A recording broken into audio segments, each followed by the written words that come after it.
تلك الرسل فضلنا بعضهم على بعض منهم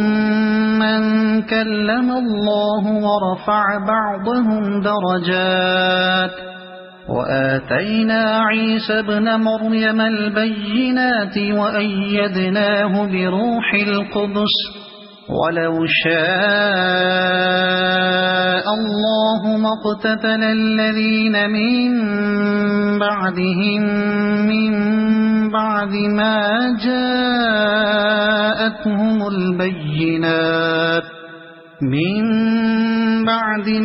جاءتهم البينات ولكن اختلفوا فمنهم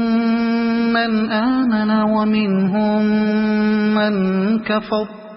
ولو شاء الله ما اقتتلوا ولكن الله يفعل ما يريد. يا أيها الذين آمنوا أنفقوا مما رزقناكم من قبل أن يأتي يوم لا بيع فيه ولا خلة ولا شفاعة والكافرون هم الظالمون. الله لا إله إلا هو الحي القيوم لا تأخذه سنة ولا نوم له ما في السماوات وما في الأرض من ذا الذي يشفع عنده إلا بإذنه يعلم ما بين أيديهم وما خلفهم ولا يحيطون بشيء من علمه إلا بما شاء وسع كرسيه السماوات والأرض ولا يؤوده حفظهما وهو العلي العظيم. لا إكراه في الدين قد تبين الرشد من الغي فمن يكفر بالطاغوت ويؤمن بالله فقد استمسك بالعروة الوثقى لا انفصام لها والله سميع عليم. الله ولي الذين آمنوا يخرجهم من الظلمات إلى النور والذين كفروا أولياؤهم الطاغوت يخرجونهم من النور إلى الظلمات أولئك أصحاب النار هم فيها خالدون. ألم تر إلى الذي حاج إبراهيم في ربه أن آتاه الله الملك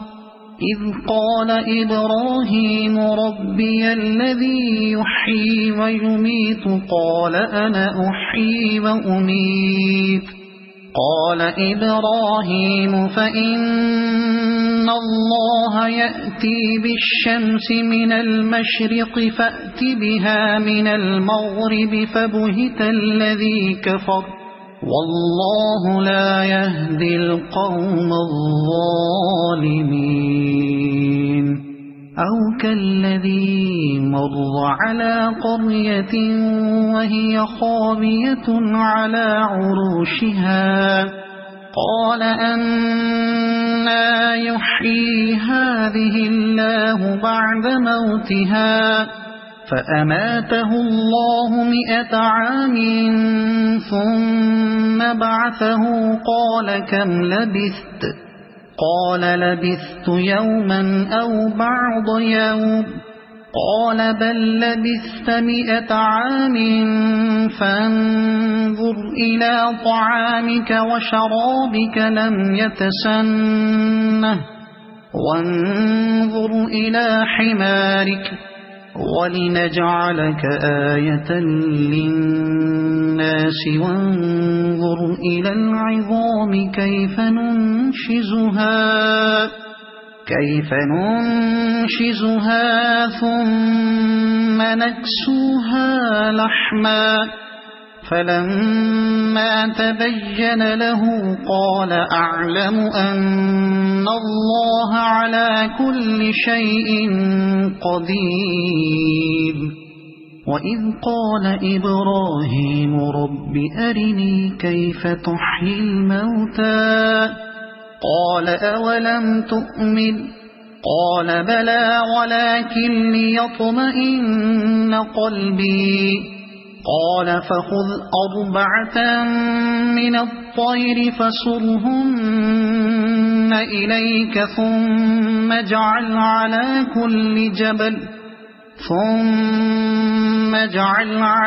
كل جبل منهن جزءا ثم ادعهن يأتينك سعيا واعلم أن الله عزيز حكيم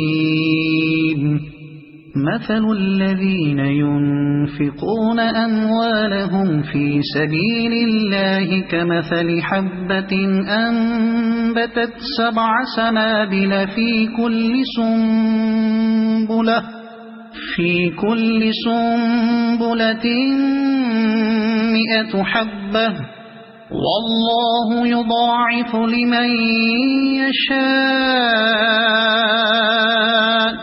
والله واسع عليم الذين ينفقون أموالهم في سبيل الله ثم لا يتبعون ما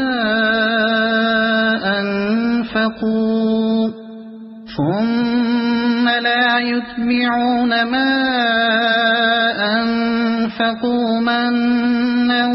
ولا أذى لهم أجرهم عند ربهم ولا خوف عليهم ولا هم يحزنون قول معروف ومغفرة خير من صدقة يتبعها أذى والله غني حليم يا أيها الذين آمنوا لا تبطلوا صدقاتكم بالمن والأذى كالذي ينفق ماله رئاء الناس ولا يؤمن بالله واليوم الآخر فمثله كمثل صفوان عليه تراب فأصابه وابل فتركه صلدا لا يقدرون على شيء مما كسبوا والله لا يهدي القوم الكافرين ومثل الذين ينفقون أموالهم ابتغاء مرضات الله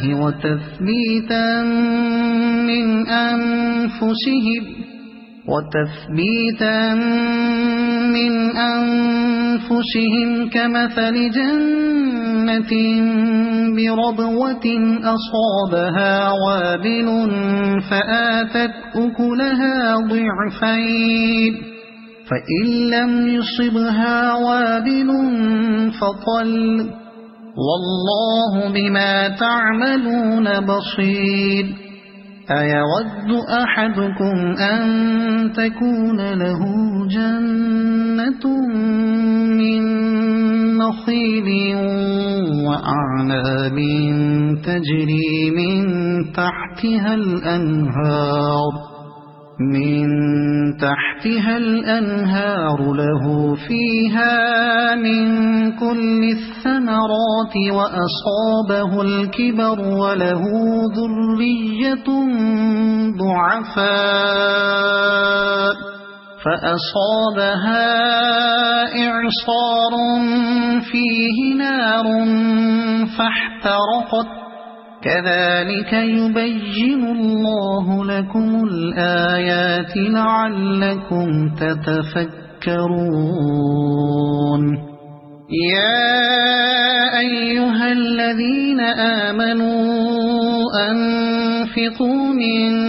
طيبات ما كسبتم ومما أخرجنا لكم من الأرض ولا تيمموا الخبيث منه تنفقون ولستم بآخذيه إلا أن تغمضوا فيه واعلموا أن الله غني حميد الشيطان يعدكم الفقر ويأمركم بالفحشاء والله يعدكم مغفرة منه وفضلا والله واسع عليم يؤتي الحكمة من يشاء ومن يؤت الحكمة فقد أوتي خيرا كثيرا وما يذكر إلا أولو الألباب وما أنفقتم من نفقة أو نذرتم من نذر فإن الله يعلمه وما للظالمين من أنصار إن تبدوا الصدقات فنعما هي وإن تخفوها وتؤتوها الفقراء فهو خير لكم ويكفر عنكم من سيئاتكم والله بما تعملون خبير ليس عليك هداهم ولكن الله يهدي من يشاء وما تنفقوا من خير فلأنفسكم وما تنفقون إلا ابتغاء وجه الله وما تنفقوا من خير يوفى إليكم وأنتم لا تظلمون للفقراء الذين أحصروا في سبيل الله لا يستطيعون ضربا في الأرض يحسبهم الجاهل أغنياء من التعفف تعرفهم بسيماهم لا يسألون الناس إلحافا وما تنفقوا من خير فإن الله به عليم الذين ينفقون أموالهم بالليل والنهار سرا وعلانية فلهم أجرهم عند ربهم ولا خوف عليهم ولا هم يحزنون الذين يأكلون الربا لا يقومون إلا كما يقوم الذي يتخبطه الشيطان من المس ذلك بأنهم قالوا إنما البيع مثل الربا وأحل الله البيع وحرم الربا فمن جاءه موعظة من ربه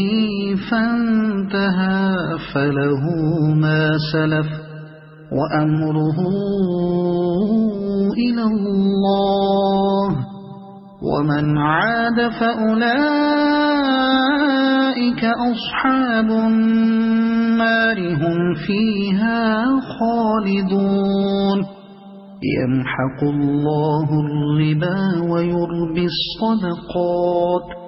والله لا يحب كل كفار أثيم إن الذين آمنوا وعملوا الصالحات وأقاموا الصلاة وآتوا الزكاة لهم أجرهم عند ربهم ولا خوف عليهم ولا هم يحزنون يا أيها الذين آمنوا اتقوا الله وذروا ما بقي من الربا إن كنتم مؤمنين فإن لم تفعلوا فأذنوا بحرب من الله ورسوله وإن تبتم فلكم رؤوس أموالكم لا تظلمون ولا تظلمون وإن كان ذو عسرة فنظرة إلى ميسرة وأن تصدقوا خير لكم إن كنتم تعلمون واتقوا يوما ترجعون فيه إلى الله ثم توفى كل نفس ما كسبت وهم لا يظلمون يا أيها الذين آمنوا إذا تداينتم بدين إلى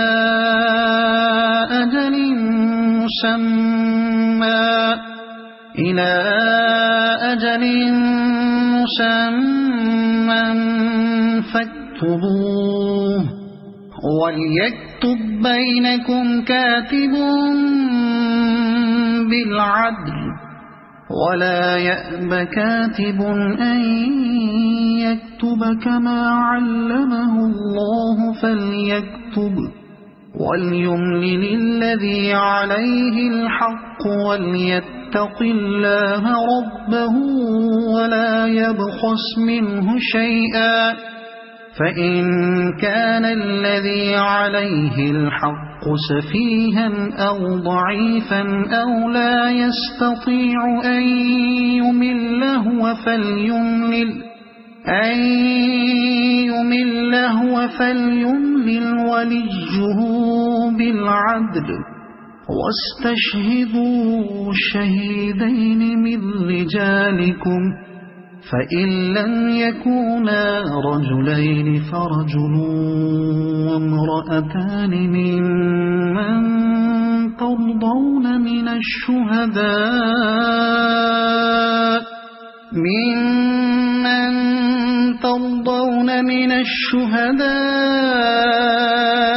أن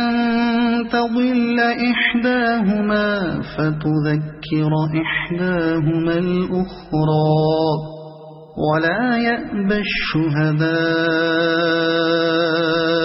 إذا ما دعوا ولا تسأموا أن تكتبوه صغيرا أو كبيرا إلى أجله ذلكم أقسط عند الله وأقوم للشهادة وأدنى ألا ترتابوا إلا أن تكون تجارة حاضرة تديرونها بينكم فليس عليكم جناح ألا تكتبوها وأشهدوا إذا تبايعتم ولا يضار كاتب ولا شهيد وإن تفعلوا فإنه فسوق بكم واتقوا الله ويعلمكم الله والله بكل شيء عليم وإن كنتم على سفر ولم تجدوا كاتبا فرهان مقبوضة فإن أمن بعضكم بعضا فليؤد الذي اؤتمن أمانته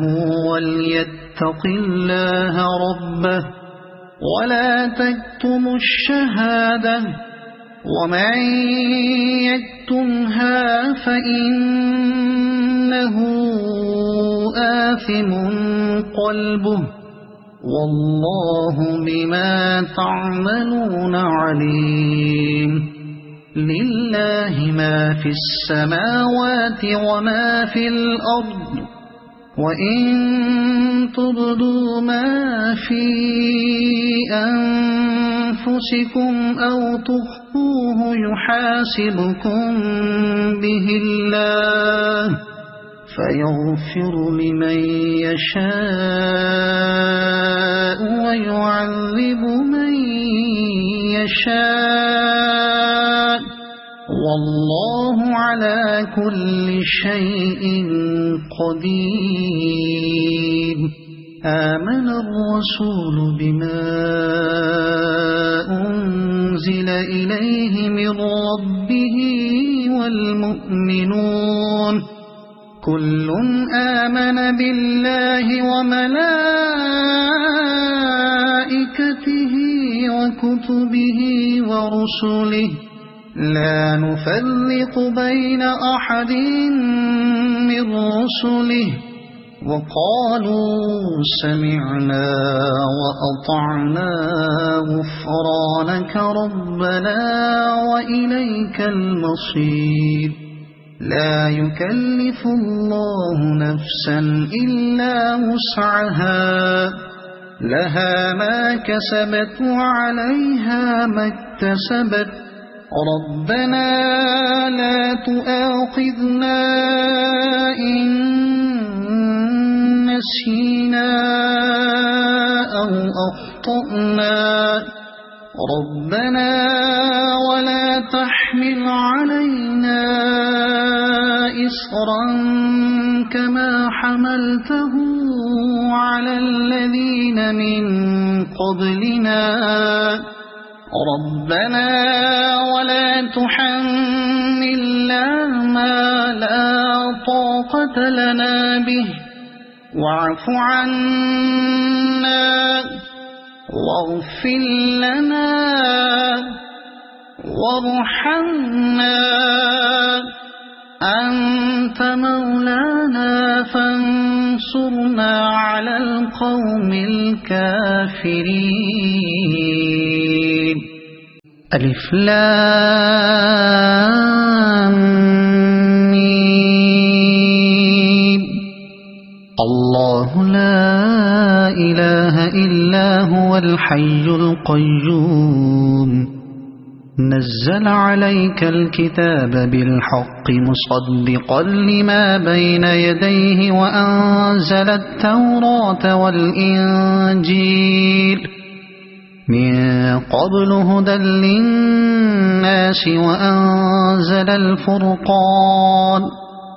إن الذين كفروا بآيات الله لهم عذاب شديد والله عزيز ذو انتقام إن الله لا يخفى عليه شيء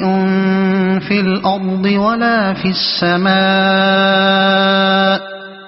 هو الذي يصوركم في الأرحام كيف يشاء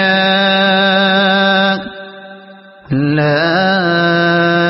إله إلا هو العزيز الحكيم هو الذي أنزل عليك الكتاب منه آيات محكمات هن أم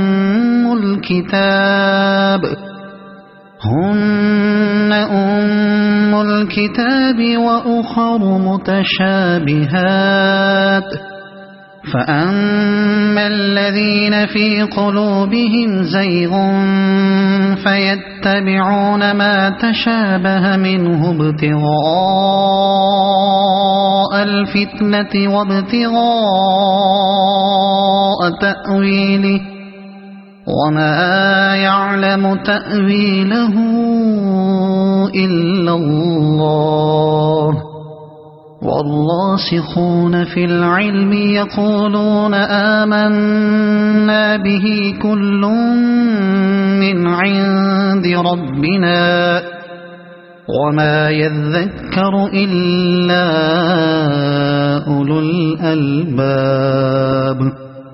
ربنا لا تزغ قلوبنا بعد إذ هديتنا وهب لنا من لدنك رحمة إنك أنت الوهاب ربنا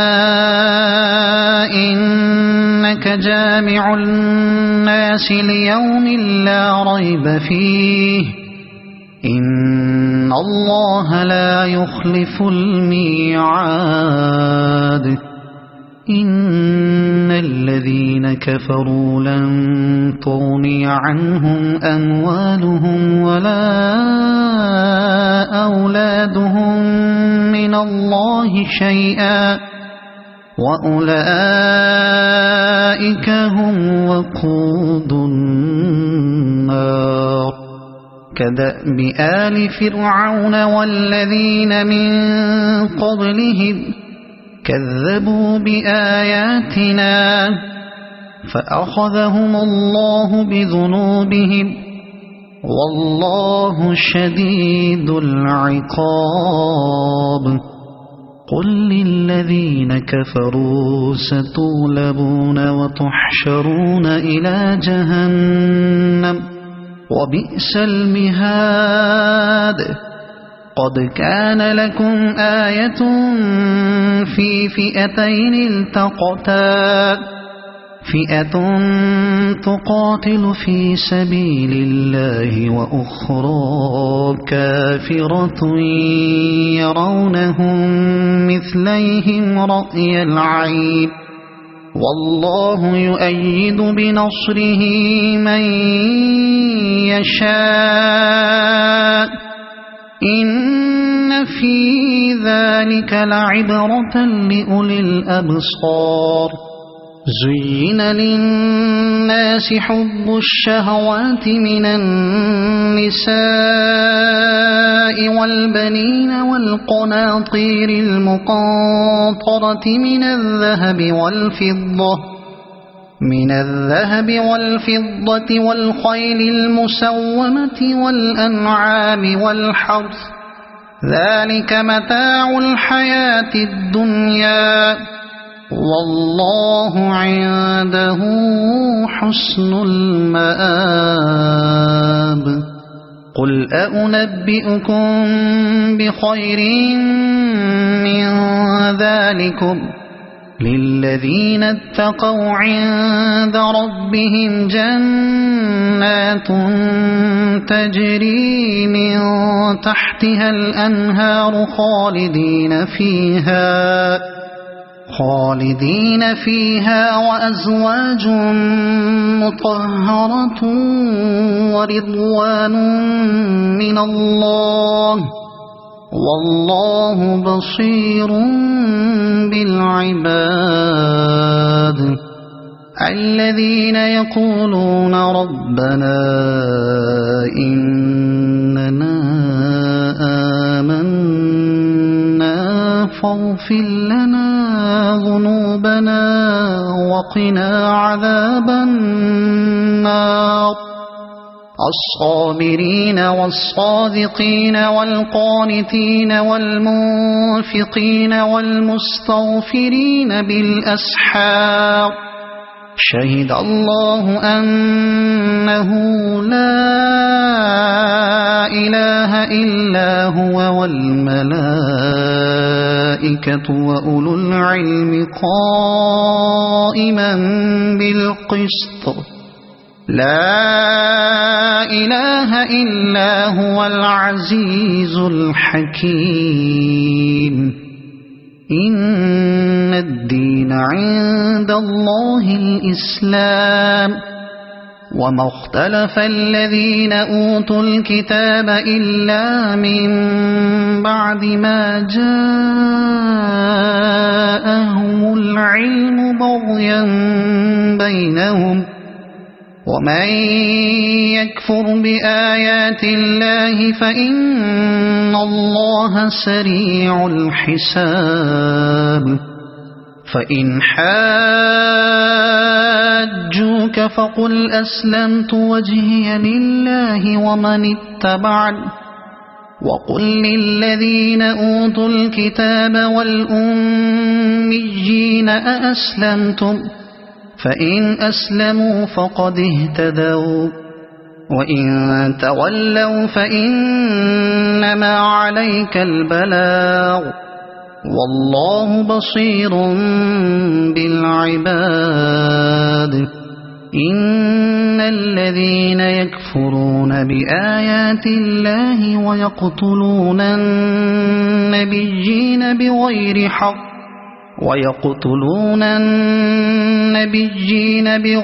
حق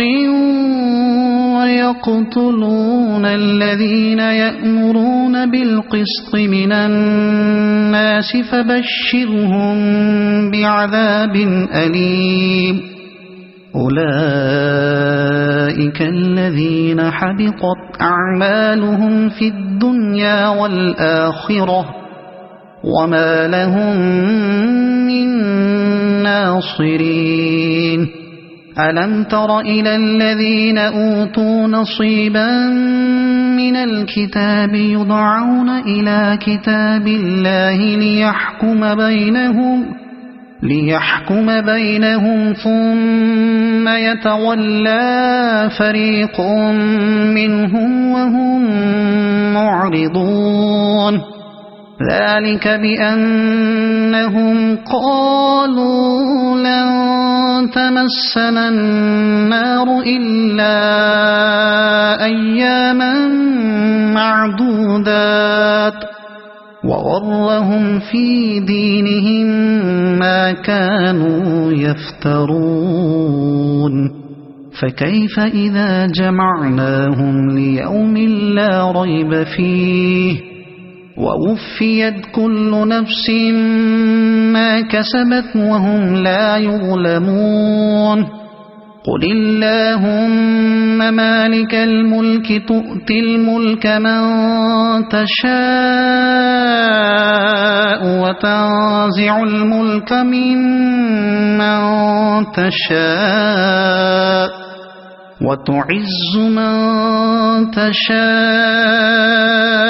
وتذل من تشاء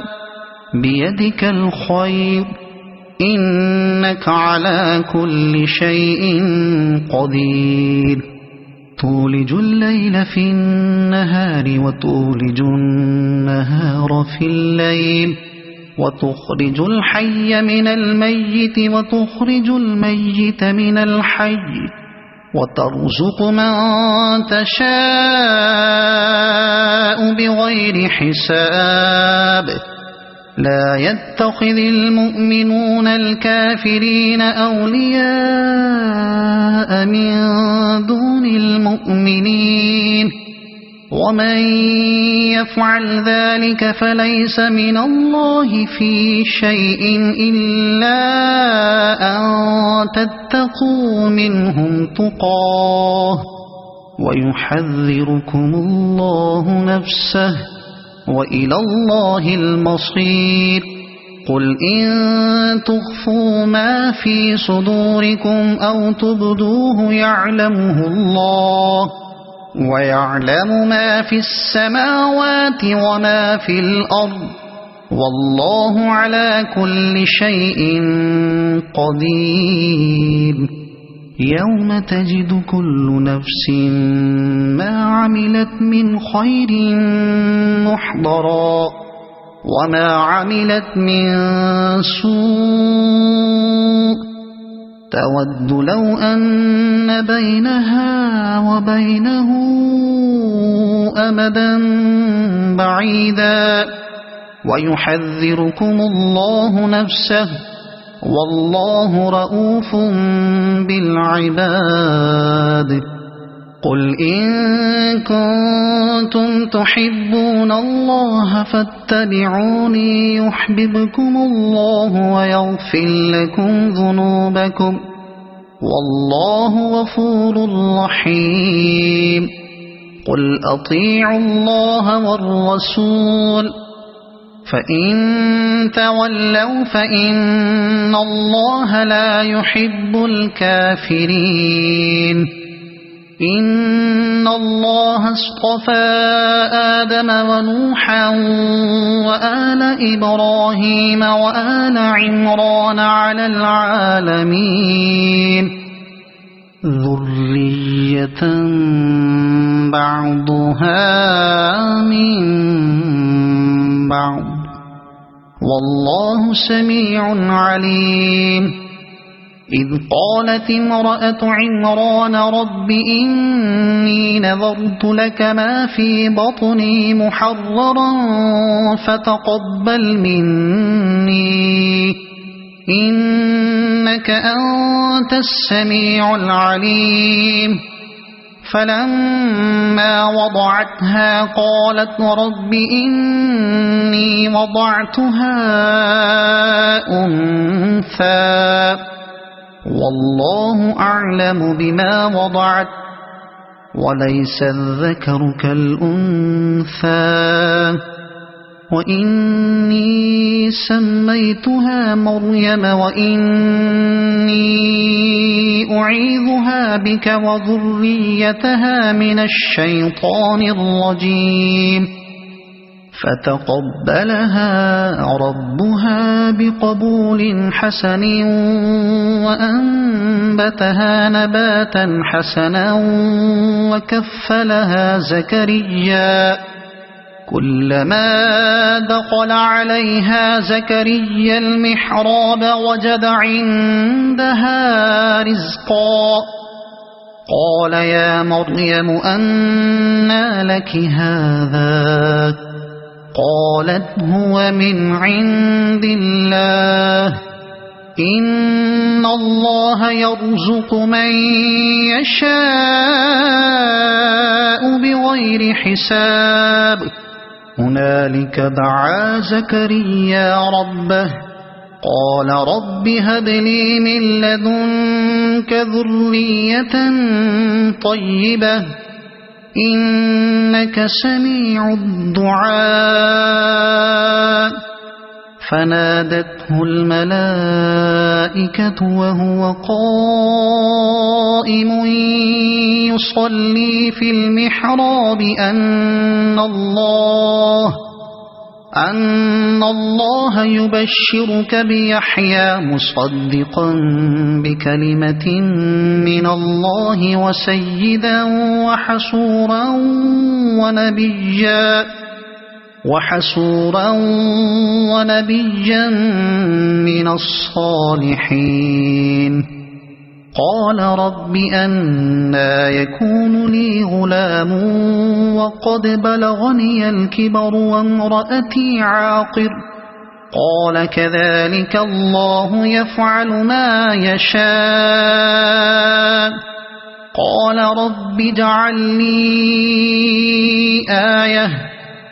قال آيتك ألا تكلم الناس 3 أيام إلا رمزا واذكر ربك كثيرا وسبح بالعشي والإبكار وإذ قالت الملائكة يا مريم إن الله اصطفاك وطهرك واصطفاك على نساء العالمين يا مريم اقنتي لربك واسجدي واركعي مع الراكعين ذلك من أنباء الغيب نوحيه إليك وما كنت لديهم إذ يلقون أقلامهم أيهم يكفل مريم وما كنت لديهم إذ يختصمون إذ قالت الملائكة يا مريم إن الله يبشرك بكلمة منه اسمه المسيح عيسى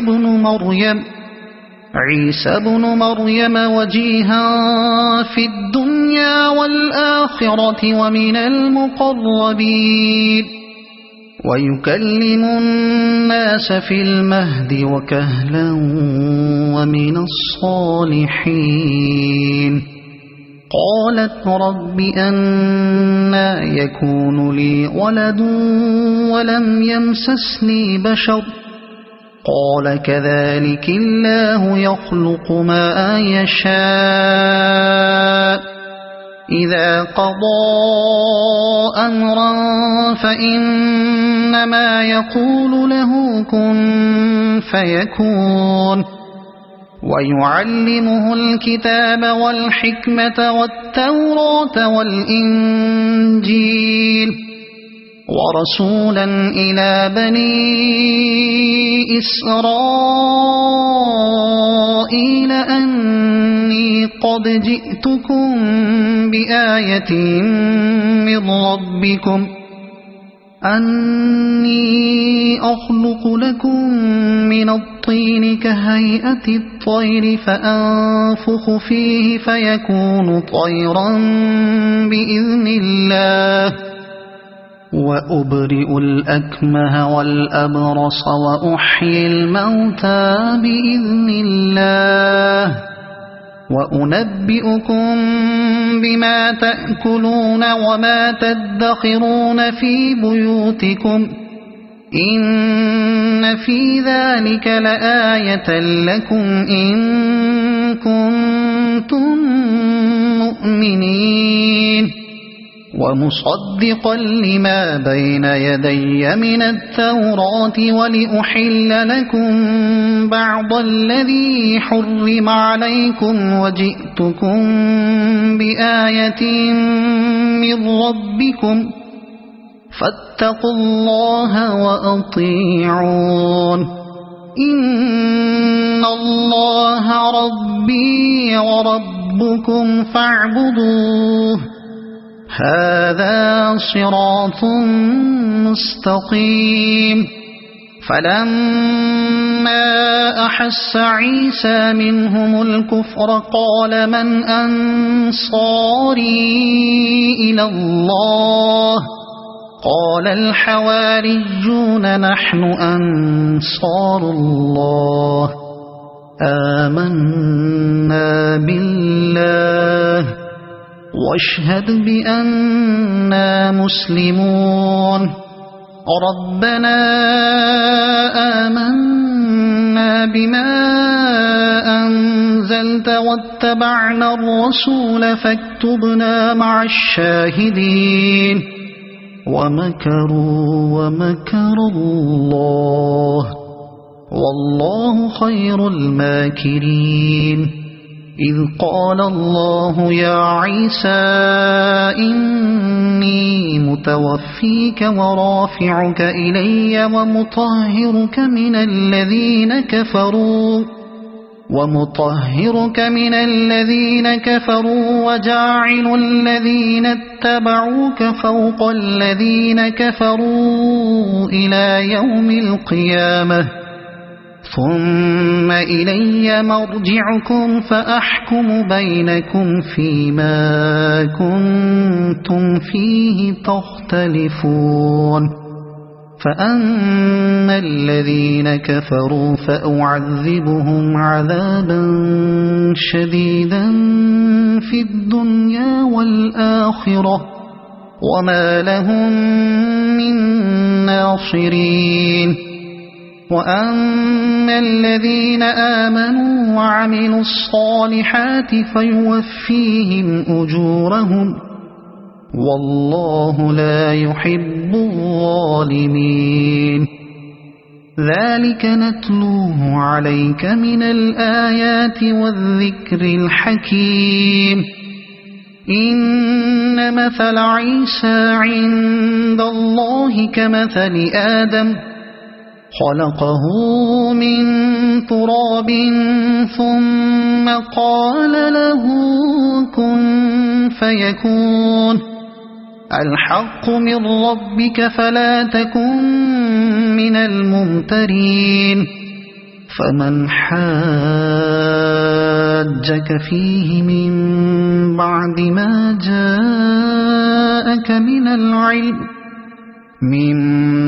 ما جاءك من العلم فقل تعالوا ندع أبناءنا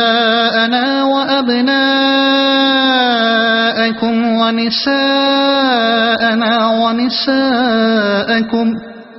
ونساءنا ونساءكم وأنفسنا وأنفسكم ثم نبتهل فنجعل لعنة الله على الكاذبين إن هذا لهو القصص الحق وما من إله إلا الله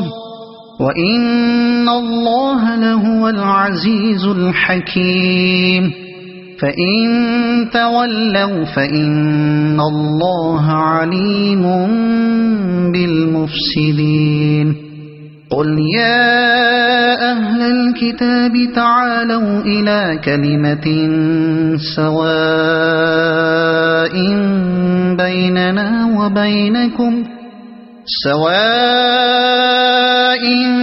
بيننا وبينكم ألا نعبد إلا الله ولا نشرك به شيئا ولا يتخذ بعضنا بعضا أربابا من دون الله فإن تولوا فقولوا اشهدوا بأننا مسلمون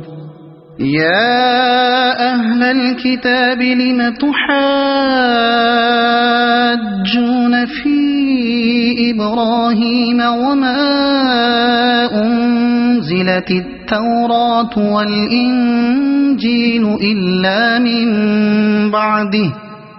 أفلا تعقلون ها أنتم هؤلاء حاججتم فيما لكم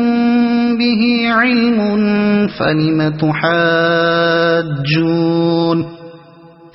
تحاجون فيما ليس لكم به علم والله يعلم وأنتم لا تعلمون ما كان إبراهيم يهوديا ولا نصرانيا ولكن كان حنيفا مسلما وما كان من المشركين إن أولى الناس بإبراهيم للذين اتبعوه وهذا النبي والذين آمنوا والله ولي المؤمنين ودت طائفة من أهل الكتاب لو يضلونكم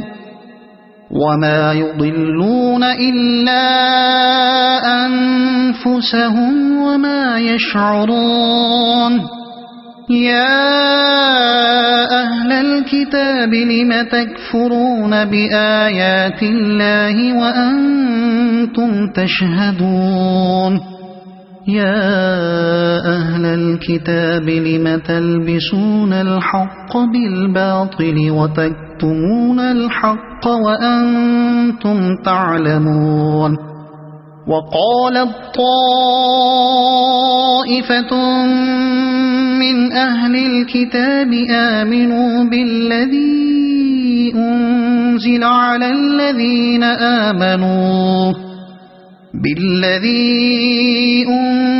على الذين آمنوا وجه النهار واكفروا آخره لعلهم يرجعون ولا تؤمنوا إلا لمن تبع دينكم قل إن الهدى هدى الله أن يؤتى أحد مثل ما أوتيتم أو يحاجوكم عند ربكم قل إن الفضل بيد الله يؤتيه من يشاء والله واسع عليم يختص برحمته من يشاء والله ذو الفضل العظيم ومن أهل الكتاب من إن تأمنه بقنطار يؤده إليك ومنهم من إن تأمنه بدينار لا يؤده إليك إلا ما دمت عليه قائما ذلك بأنهم قالوا ليس علينا في الأميين سبيل ويقولون على الله الكذب وهم يعلمون بلى من أوفى بعهده واتقى فإن الله يحب المتقين إن الذين يشترون بعهد الله وأيمانهم ثمنا قليلا أولئك لا خلاق لهم في الآخرة ولا يكلمهم الله ولا ينظر إليهم يوم القيامة ولا يزكيهم ولهم عذاب أليم وإن منهم لفريقا يلؤون ألسنتهم بالكتاب لتحسبوه من الكتاب وما هو من الكتاب ويقولون هو من عند الله وما هو من عند الله ويقولون على الله الكذب وهم يعلمون ما كان لبشر أن يؤتيه الله الكتاب والحكم والنبوة ثم يقول للناس كونوا عبادا لي من دون الله ولكن كونوا ربانيين بما كنتم تعلمون الكتاب وبما كنتم تدرسون ولا يأمركم أن تتخذوا الملائكة والنبيين أربابا أيأمركم بالكفر بعد إذ أنتم مسلمون وإذ أخذ الله ميثاق النبيين لما آتيتكم من كتاب وحكمة ثم جاءكم رسول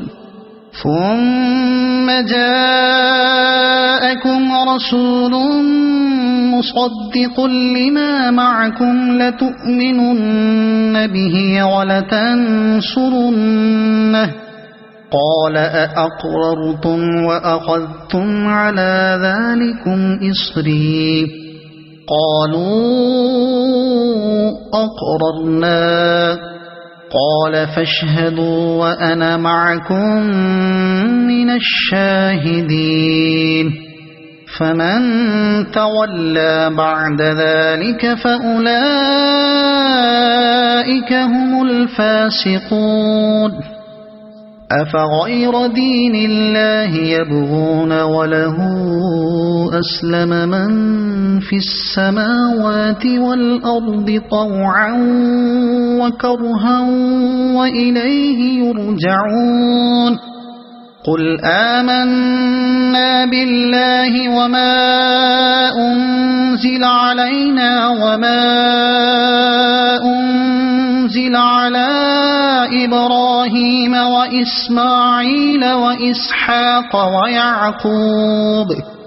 وإسماعيل وإسحاق ويعقوب والأسباط وما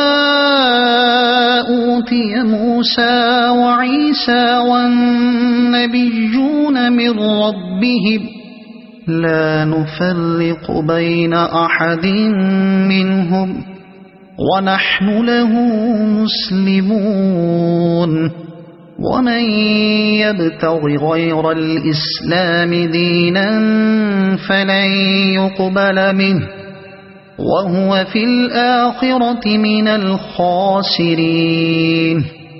كيف يهدي الله قوما كفروا بعد إيمانهم وشهدوا أن الرسول حق وجاءهم البينات والله لا يهدي القوم الظالمين أولئك جزاؤهم أن عليهم لعنة الله والملائكة والناس أجمعين خالدين فيها لا يخفف عنهم العذاب ولا هم ينظرون إلا الذين تابوا من بعد ذلك وأصلحوا فإن الله غفور رحيم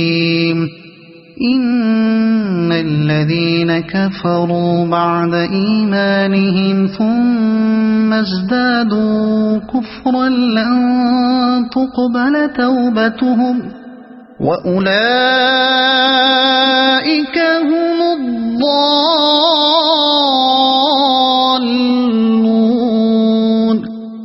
إن الذين كفروا وماتوا وهم كفار